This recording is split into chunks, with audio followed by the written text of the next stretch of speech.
Hello সবাইকে, অনেকদিন পর আজকে আমরা বের হয়েছিলাম। আমরা নতুন পাড়ার উদ্দেশ্যে বাসন্তী পুজোর একটা ব্লগ হবে আজকে। আমাদের শহরে মোটামুটি সুন্দর করে বাসন্তী পুজো হয়। তা আপনারা দেখতে পাচ্ছেন, এটা হচ্ছে উত্তর নতুন পাড়া।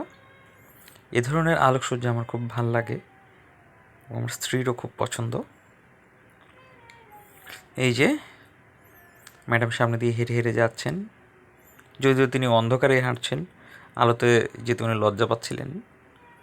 তো এই যে আপনার প্যান্ডেলটা দেখতে পাচ্ছেন, কিছুদিন আগে ঈদ ছিল, পয়লা বৈশাখ ছিল, এই জন্য একটু স্থবিরতা ছিল, কিন্তু তবুও ওনারা খুব সুন্দর করে প্যান্ডেলটা করেছেন। আমার দেখতে খুব ভালো লেগেছে, খুব সুন্দর হয়েছে, খুবই সুন্দর। এবং এই এলাকাটাতে খুব সুন্দর করে দুর্গাপূজা হয়। ওনারা দুর্গাপূজা, কালী পূজা, সরস্বতী পূজা সব অনুষ্ঠানই করেন। যে মায়ের মুখটা ভিডিও করতে চাচ্ছিলাম, সামনে একজন এসে দাঁড়িয়ে গিয়েছেন, তখন আর ভালো করে করা হয়নি, তবুও চেষ্টা করেছি। এই যে একটু ঘোলা হয়ে গিয়েছিল, অনেক মানুষের ভিড় ছিল। এই যে এবার পরিষ্কার করে আপনারা দেখতে পাচ্ছেন মায়ের মুখটা, খুব সুন্দর, খুব সুন্দর। আমার এরকম স্বাভাবিক ঢঙের মায়ের প্রতিমা দেখতে খুব ভাল লাগে, এবং মায়ের প্রতিমা দেখলেই, মুখটা দেখলেই মনটা ভালো হয়ে যায়। এই যে অতসী ফুলের রং গায়ের, পাশে লক্ষ্মী, সরস্বতী, কার্তিক, গণেশ। এই যে আমি মাকে প্রণাম করছিলাম। সব থেকে যেটা ভালো লাগার বিষয়, আমরা মণ্ডপে প্রবেশ করার সাথে সাথে দুজন ঢাকিকে পেয়ে গেলাম। ঢাক ছাড়া আসলে পুজো চলে না। তো সৌভাগ্যক্রমে আমরা তাদের দেখা পেয়ে গেলাম। এই যে দেখছেন ঢাক বাজাচ্ছে, এবং এটা প্যান্ডেলের সামনের দিকে নেমেছে, এবং ওনারা খুব আদর আপ্যায়ন করছেন ভক্ত এবং দর্শনার্থীদের। এবার আমরা যেখানে গিয়েছিলাম সেটা হচ্ছে পশ্চিম নতুন পাড়াতে একজনের বাড়িতে। উনি পঞ্চগ্রামের মা দুর্গাকে স্বপ্নে দেখে উনি মায়ের প্রতিমা স্থাপন করেছেন, এবং প্রতিদিন সেখানে নিত্য পূজা হয়। এবং এটা প্রতিষ্ঠিত একটি দুর্গা মণ্ডপ, নিজেদের ঠাকুর ঘরে ওনারা প্রতিষ্ঠা করেছেন, প্রতিদিন পুজো আর্চা করেন। এবং এই মায়ের গায়ের রং রক্তবর্ণ, এবং যথেষ্ট নিষ্ঠা এবং নিয়ম নীতি মেনে ঐতিহ্যের সঙ্গে ওনারা পুজোটা করেন। আমার এরকম সাদামাটা পুজো খুব ভাল লাগে। এখানে কোনো আড়ম্বরতা নেই, কোনো আলোকসজ্জা নেই, কোনো আতিশয্য নেই। নিয়ম উপচার এবং পুজোর যে আনুষ্ঠানিকতা, সাত্ত্বিকতা, সেটা ওনারা বজায় রেখেছেন। আমরা আসলে চিনতাম না, বাসাটাও আমরা চিনতাম না, মানুষগুলোকেও চিনতাম না। আমার মায়ের মুখে শোনা ওনাদের অনেক প্রশংসা, সেজন্যই আমরা গিয়েছিলাম।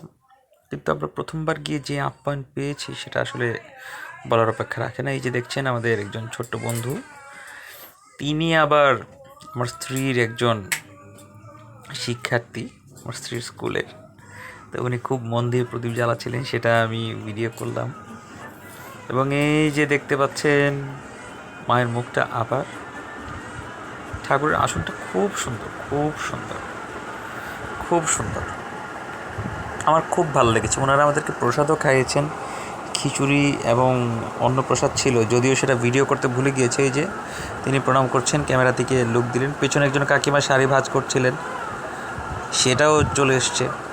তো যাই হোক, এই যে বাবা মহাদেবের ত্রিশূল, মোটামুটি সব কিছু মিলিয়ে ওখানে দারুণ একটা সময় কেটেছে। এবং সব থেকে যেটা ভালো লাগার ছিল, ওনাদের যে আপ্যায়নটা, সেটা খুব দারুণ ছিল। এবার আমরা যেখানে গিয়েছিলাম সেটা হচ্ছে পশ্চিম নতুন পাড়া রাধাকৃষ্ণের মন্দির। মন্দিরটা খুব সুন্দর, আমাদের শহরে অত্যন্ত সুন্দর একটা মন্দির, ব্যক্তিগত উদ্যোগে করা। তো যিনি করেছেন তার রুচির প্রশংসা করতেই হয়। খুবই সুন্দর করে করেছেন, নিচে মার্বেল টাইলস করা, সুন্দর আলোকসজ্জা, উপরেও সুন্দর কারুকার্য করা।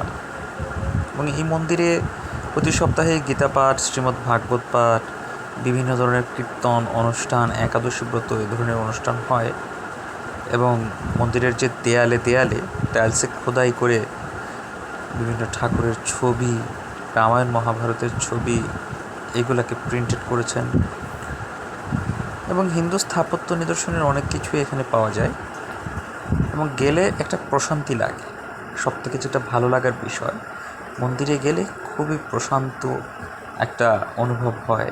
এই যে আপনারা এদিকে মৃদঙ্গ দেখতে পাচ্ছেন, খোল করতাল, এই যে প্রতিমাটা, এই প্রতিমাটার বিশেষত্ব হচ্ছে এগুলো শ্বেত পাথরের, এগুলো বাংলাদেশে পাওয়া যায় না। এগুলা আসলে দেশের বাইরে থেকে এই প্রতিমাগুলো গড়িয়ে আনা হয়েছে এবং তালাবদ্ধ করে রাখা হয়। খুবই সুন্দর। যদিও ভেতরে যাওয়ার অনুমতি ছিল না, আমি দূর থেকেই একটু ভিডিও করার চেষ্টা করেছি শুধুমাত্র আপনাদেরকে দেখানোর জন্য। এই যে শ্রী চৈতন্য মহাপ্রভু এবং নিত্যানন্দ মহাপ্রভুর প্রতিমা প্রণাম সংকীর্তনের দুইজন মহান পথিকৃৎ। আগেই বলেছি এখানে প্রতি সপ্তাহে কীর্তন হয় এবং তরুণ যারা যুবক সংঘের যারা আছেন তারা আসেন এবং ধর্মচর্চা হয়। ধন্যবাদ। আমাদের চ্যানেলটি দেখার জন্য সাবস্ক্রাইব করবেন এবং আমাদের পাশে থাকবেন।